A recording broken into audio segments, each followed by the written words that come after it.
All right, sports fans, how's everybody out there doing? William Martin coming at you one more time here on YouTube with another edition of the 300 Pounds of Sports Knowledge Podcast. It is that time of the week, folks. My weekly picks or my key games in the world of college football. And I'm here to tell you we've got a slew of big, important games here in the heart of October. Want to get things started tomorrow night in the American Conference now, as you have the 24th ranked South Florida Bulls traveling to take on the Mean Green of North Texas. Now, what we have right here are two teams who are going to be players in regards to getting the Group of Fives bid for the college football playoff. South Florida's 4-1, while North Texas is undefeated. You look at dual threat quarterback Byron Brown for South Florida. He's going to have a big impact in this game. I like this South Florida offense with the likes of Chaz Nimrod, and then defensively what they do with their linebackers with Jalen Schuler as well as Mac Harris. And you have to keep an eye out for cornerback Jarvis Lee. For the Mean Green, you've got freshman quarterback Drew Mestermaker, who is not playing like a freshman. Okay.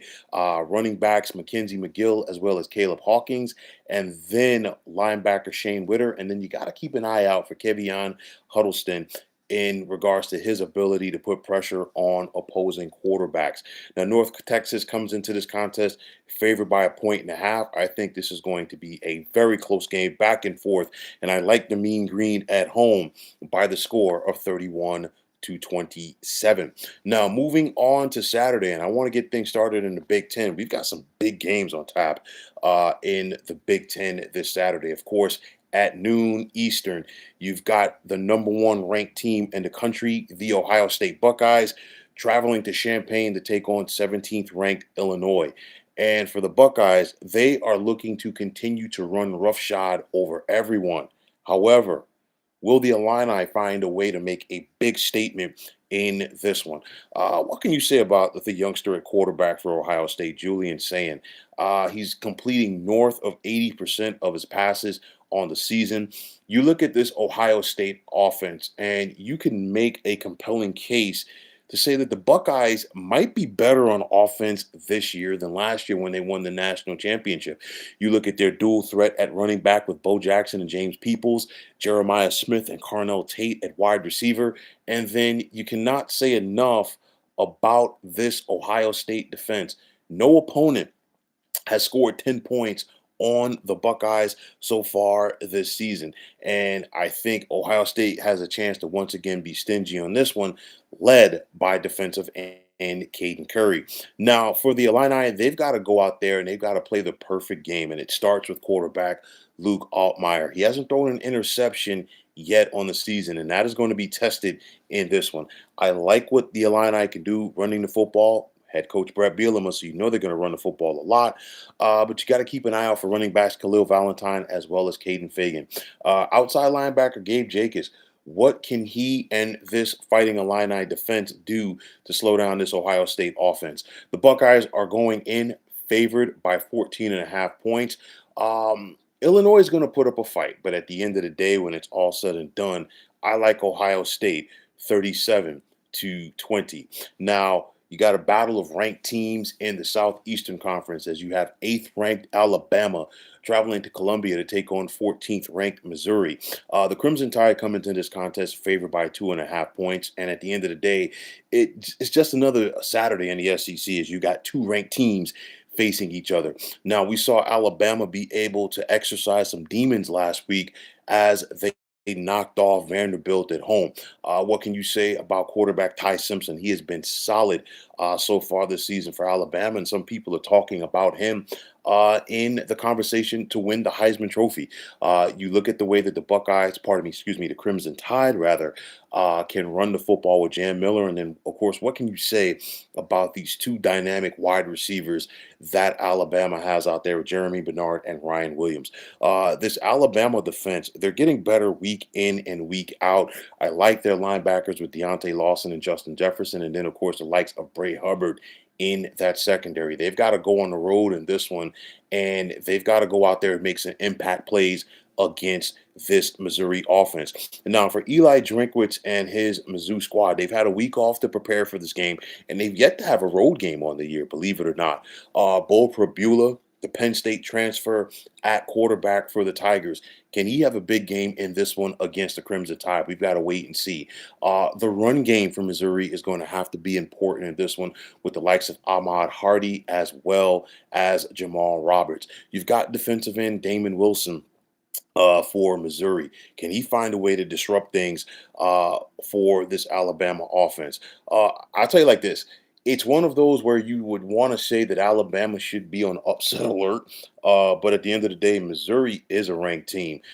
Missouri is always, and I mean always, a tough out at home, and they've got to find a way to muster that in order to pull this one off. It's going to be have to be a Herculean effort, though, in order for them to do it. And when it's all said and done, I still like Alabama 30-24. Now, another ranked game in the Big Ten on Saturdays. You have the seventh ranked Hoosiers out of Indiana making the trek to the West Coast to take on third ranked Oregon. You got two playoff teams from last year that are looking to flex their muscles. Okay, two teams that are undefeated as well. What does Indiana bring to the table? You've got quarterback Fernando Mendoza. One thing for sure, Oregon should be very familiar with him due to the fact that, he started his career at Cal when Cal was still in the Pac 12. And of course, Oregon was still in the Pac 12 as well. So there's plenty of familiarity right there. I like the way that Indiana can run the football with Kalen Black and Roman Hemby. And then wide receiver Elijah Surratt. There's a lot of talent on this Indiana team. I like their defensive linebacker Isaiah Jones as well as Lewis Moore in that secondary. But that Oregon Express is looking to keep on rolling. They have not had any drop off with Dante Moore at quarterback. You got Jaden Lamar running back. And then I love this Oregon defense for head coach Dan Lanning with the likes of Bryce Botcher and Mattia Uyunglele getting to the quarterback. At the end of the day, the Ducks are favored by 6.5 points at home. I like them by 2 touchdowns in this one, 34-20. Tyler Spencer, what is going on? And you hit the nail right on the head. Another great slate of games this week. And for me, it's not just about Saturday. It's also like my first game that I highlighted this week is a contest tomorrow night in the American. As you've got North Texas hosting South Florida. I think that's going to be a very good game. But for college football fans, I think this is a great Saturday to sit home and just basically veg out. And just get up periodically, go use the bathroom, go to the fridge, get a snack, and come right back and pull up in front of your favorite chair because there is good football that's going to be on all Saturday long. And as that theme continues, of course, it's mid-October, so it's a new conference for this rivalry. But nonetheless, we've got sixth-ranked Oklahoma and Texas facing off at the Cotton Bowl in Dallas. And if you had told me 2 months ago, okay, that coming into this game that Texas wouldn't be ranked, I would be surprised because that was something that I definitely did not have in my bingo card or on my bingo card for this one. But that's the way that things are right now for the Longhorns as they're reeling as they're coming off of their second loss of the season. But nonetheless, a lot is on the line for both of these teams. When you think about Oklahoma, they are looking to get the services back of quarterback John Mateer. Of course, he's been out with that hand injury. Helps the Sooners that they played a couple of cupcakes and they were able to survive without him. But they're going to need him if he's healthy going into this game against Texas. You've got a solid Oklahoma offense, which includes the likes of wide receiver Isaiah Satanga. But then on the flip side for Texas, what can we expect for them after their loss to Florida? I mean, I look at it and their fortunes start and end with quarterback Arch Manning. And it's hard to believe, but okay, He's only had one game so far this season where he has not thrown a pick. I think Texas has to get their ground game going in order to offset their up and down quarterback, and it doesn't help that Arch Manning is Texas's leading rusher through 5 games on this season. You're saying 3 of the top 4 preseason teams being unranked this season wasn't on many people's bingo cards.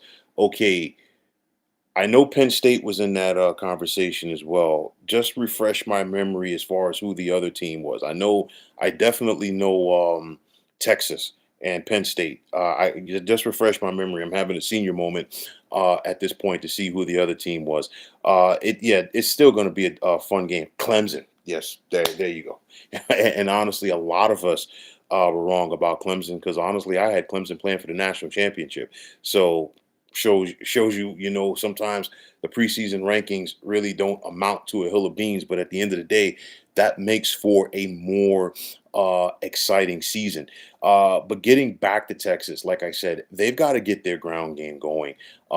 Defensively, I think they can hang with Oklahoma, but it's going to come down to ball security and execution for this Texas offense. Longhorns come in favored by a point and a half. I think if Oklahoma can get the services back of John Mateer, that's definitely going to be a shot in the arm. I really want to lean to Oklahoma in this one, but I just don't see Texas losing this 2 games in a row. I'm going to give the Longhorns the benefit of the doubt, 24-23. Now we've got North Carolina State traveling to South Bend to take on 16th ranked Notre Dame. And for Notre Dame, they want to keep the momentum going. Of course, we know that the Fighting Irish, they lost their first 2 games of the season. They won their last 3, and defensively, it's starting to come together for the Fighting Irish. They come into this contest favored by 22.5 points, and they want to keep that momentum going. I like what they have with C.J. Carr at quarterback, but more importantly, Notre Dame can run the football with Jeremiah Love and Jadarian Price. These wide receivers for the Fighting Irish are beginning to come into their own, and I'm talking about Jordan Faison and Malachi Fields. And then this Notre Dame defense, after their slow start, they're getting it going. A guy like Boubacar Traore, who can get to the quarterback. You also have a very talented secondary for the Fighting Irish with Luke Talich as well as Leonard Moore. The Wolfpack. It's one of those where with Dave Doran's team, they're the ultimate enigma because you never know what you're going to get from them. You got Hollywood Smothers at running back. You've got C.J. Bailey at quarterback, wide receiver Terrell Anderson. You've got linebacker Caden Fordham. There's talent on this team. Okay, they just have to go out there and execute. They're going to give Notre Dame a fight, but I like the Fighting Irish in this one by the score of 34-23. Gumbercules, what's going on? You're saying they should do a preseason ranking and then shouldn't do another ranking until the first week of October. Listen, I think you're spot on with that. And I think the fact that you have a like we're you get into a chunk of the season per se before the first college football playoff rankings come out. I think that's big, and I think that's something right there where going forward, is big due to the fact that you know. Come November, more people are paying attention to the CFP rankings than they are the official AP rankings. So when it's all said and done, I definitely think that you're spot on with that comment there, right there, man. Keeping things rolling along, got one in the Big 12 as we got Kansas traveling to Lubbock to take on ninth-ranked Texas Tech. Red Raiders come into this contest favored by 14.5 points. At the end of the day, the question is going to be, should they be on upset alert? Kansas is another one of those teams, though, man. Kansas can play with anybody in the nation when they bring their A game. You've got quarterback Jalon Daniels, wide receiver Emmanuel Henderson, running back LaShawn Williams. They can get after you with their offense. Linebacker Trey Lathan as well, defensive end Leroy Harris. But nonetheless, I like this Texas Tech defense. I mean, of course, we know the Red Raiders went out there. They spent a lot and the NILs and the transfer portals, you name it. They've got talent on that side of the football, especially with the likes of outside linebacker David Bailey, as well as cornerback Bryce Pollock, and then their offense with quarterback Baron Morton, wide receiver Corey Eakin, as well as running back Jacoby Williams. Texas Tech comes into this game favored by 14 and a half points. Kansas is going to make them work for it, but I think the Red Raiders pull away late, 37-24. Now, getting back to the SEC is good old between the hedges, and I'm talking about 10th ranked Georgia traveling to Jordan Hare to take on Auburn. Now, for Auburn, they've yet to win an SEC game so far this season. Lost two tight ones on the road, first to Oklahoma and then Texas A&M by a combined 13 points. I think what Auburn and Gus Malzahn want to do, they want to get their ground game going with the likes of Jeremiah Cobb, and then of course that will open up things for quarterback Jackson Arnold. You've got a guy like Kieran Crawford who can get to the quarterback, and I'll tell you like this: Auburn's crowd is going to be in this game. Auburn's crowd is definitely going to try to will them to the win. And I think the Tigers want to try to feed off of that. And they're going to need that because Georgia is still Georgia. You've got Gunnar Stockton at quarterback. When you think about this Georgia team, even before Kirby Smart, going back to the days of Mark Richt, they run the football. You look at Chauncey Bowens as well as Nate Frazier, and then this Bulldogs defense with linebacker Kobe Cole and others. Like I said before, Auburn is going to put up a fight, and I think Georgia's definitely going to have to buckle up their chin straps in this one. But at the end of the day, I like the Dogs on the road, 27-20. Now, jumping back over to the Big Ten, you've got 15th ranked Michigan traveling to LA to take on USC. And I don't know about you guys, I still have to get accustomed to talking about USC and the Big Ten because when I think about Michigan and USC, I think about New Year's Day, I think about Pasadena, and of course, I think about the Rose Bowl because it has been the most common matchup in Pasadena for the Rose Bowl. But nonetheless, you look at this Michigan team, and of course, with what they do travels. And when I say that is they run the football and they play defense. And USC's got to be ready for the Michigan backfield with Jordan Marshall, Justice Haynes, and of course, quarterback Bryce Underwood. This Michigan defense with linebacker Jay Sean Barham. Can they go out there and put the pressure and try to slow down this SC offense? Now, the men of Troy have had a week off to get ready for this contest. You've got quarterback Jaden Mayava as well as running backs Wayman Jordan and Eli Sanders. Defensively, USC, they're getting after people this year. You got to keep an eye out for defensive end Braylon Shelby as well as safety Bishop Fitzgerald. The Trojans come in favored by 2.5. I think it's going to be a close game throughout, but I like USC 30-24. Berkeley, just saying you agree. It's weird seeing Rose Bowl matchups in October for league play. I'll tell you like this: I hate um, this conference realignment to the point that we have coast to coast leagues. I'm happy that I grew up in an era and I played sports in an era where your conferences were all about a region. When I think about the Big Ten, I think about the Midwest. When I think about the ACC, I think about the Carolinas, places like that. When I think about the Pac-12 or the Pac-10 in those days, I think about just about the West Coast. I'm old enough to remember the old Southwest Conference, where basically sans Arkansas, the whole conference was in the state of Texas, but nonetheless, times have changed, unfortunately, and everybody is about that dollar. And speaking of that, because now we've got a Big 12 matchup this Saturday with 18th ranked BYU traveling to Tucson to take on Arizona. And of course, the Cougars come in favored by 2.5 points. And I think this is a big test for them on the road against a good Arizona team. BYU quarterback Bear Bachmeier, he's been solid for the Cougars this year. BYU is going to run the football with LJ Martin. Make no mistake about it. I like what they have defensively with the likes of Jack Kelly, but it's going to be important for them to try to slow down this Arizona offense. I don't think that Noah Fafita gets enough credit for being a solid quarterback, and he's got the likes of running back Ishmael Mahdi as well as wide receiver Javen Watley to get the football to. BYU comes in favored by 2.5, but again, If you haven't seen Arizona play, Arizona's got a good squad, and I like the Wildcats to hold serve at home in this one, 27-23. Berkeley is just saying, yeah, a lot of these matchups are losing their luster because they'll be happening so frequent going forward.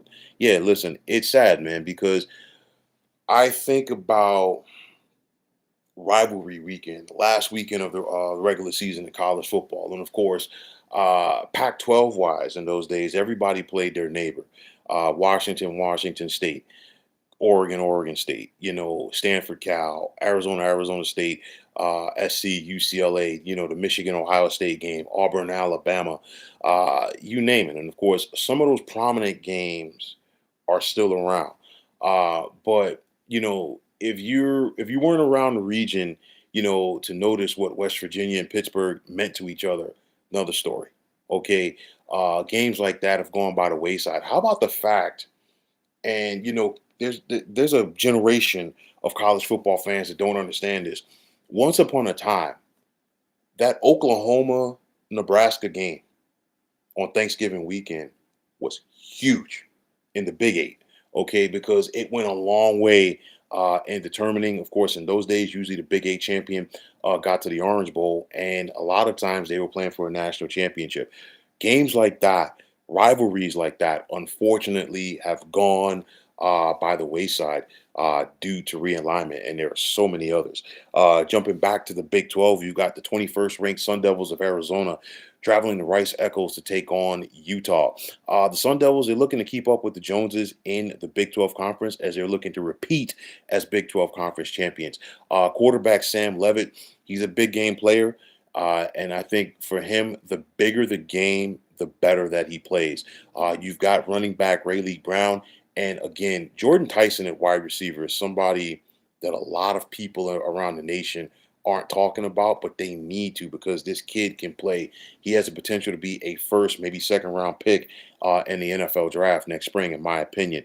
Linebacker Jordan Crook for ASU, as well as Clayton Smith and Keyshawn Elliott with their ability to get to the quarterback. Now, on the flip side for Utah, you never know what team you're going to get from Kyle Whittingham. They've had a week off to try to get ready for this game right here. Devin Dampier at quarterback, Wayshawn Parker running the ball, and of course the likes of defensive end John Henry Daly. But Arizona State, I think last year was no fluke, and it's carried over to this year. The Sun Devils know how to win the close games. Utah comes in favored by 5.5 points, but I like the Sun Devils in this one, 27-24. And finally, and like I said, this is going to be an all-day thing of competitive games, I truly do think. Finishing it off in the Mountain West late Saturday night on the East Coast, you got Utah State traveling to take on Hawaii, and the Aggies are going to the Aloha State as a 1.5 point favorite.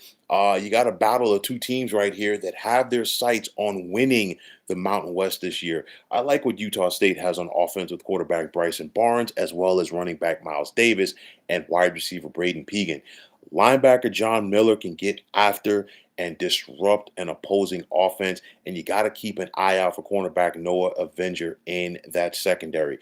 This is going to be a big test here for the Rainbow Warriors on their home field. The likes of Jackie Johnson on defense, they have to find a way to disrupt this Utah State offense. But when it's all said and done, I like the Aggies to go on the road and take care of their business 37-27. So, folks, that's a look at my key games for this weekend in the world of college football. And like I said, weekend, because there's going to be some games that we got to pay attention to tomorrow and all day Saturday. Okay. Tyler, as always, definitely appreciate you chiming in. Definitely appreciate the comments. And I want to hear from you. Okay. Because Ohio State, they've got a big one against the Illini early Saturday. It's one of those where I know that the Buckeyes are going to be favored big, but Brett Bielema's team might be up for the challenge. We've got to wait and see. Gumberkeles, definitely appreciate you chiming in. Please, as always, do not be a stranger. And for anybody else who has the opportunity to check this out, you know what to do. If you like what you heard and saw, just hit that like button as well as subscribing to this channel. And like I always say, it's greatly appreciated.